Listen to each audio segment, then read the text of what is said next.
Patuloy ang pamahalaan sa pagpapatupad ng mga hakbangin upang masiguro ang kalidad na edukasyon para sa mga kabataang Pilipino. Kabilang sa mga naging bunga ng pagsisikap ng gobyerno ay ang K-12 program. Ang ilang kaalaman ukol dito, alamin natin sa report ng aming kasamang si Ara Perez.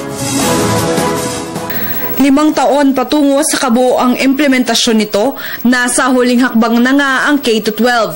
Ayon kay Department of Education Secretary Armin Luistro, ang tunay na pagsubok ay ang pagpapatunay na ang pagkakaroon ng senior high school ay magbubunga ng mas maraming graduates sa Pilipinas. Gusto rin ng ahensya na maibalanse ang graduates bilang mas maraming lalaki ang nagiging dropout kesa babae. 75% of those who enter elementary and high school are able to finish. Ang challenge po natin dito ay patunayan na pag naglagay tayo ng senior high school, ito po ay mas tataas pa. At yung curriculum po natin ay nakabase doon sa ating pag-aaral tungkol sa ano pa yung pangangailangan so that especially boys, sa high school po, yung boys tend to drop out and girls stay on. No? And that's why we're pushing for other programs that are less than the usual academic programs. No? May nakikita na ring sagot si Luistro sa nakaambang displacement ng mga guro sa tulong ng faculty loading sa ibang state universities and colleges na maaaring kumuha sa kanila. Marami dito ma-absorb again by the SUCs.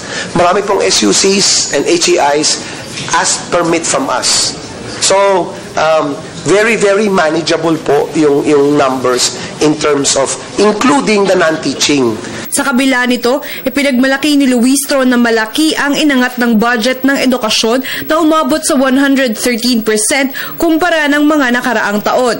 Bukod dito ay kasama rin sa huling hakbang ang mga out-of-school youth na kanilang bibigyang pansin.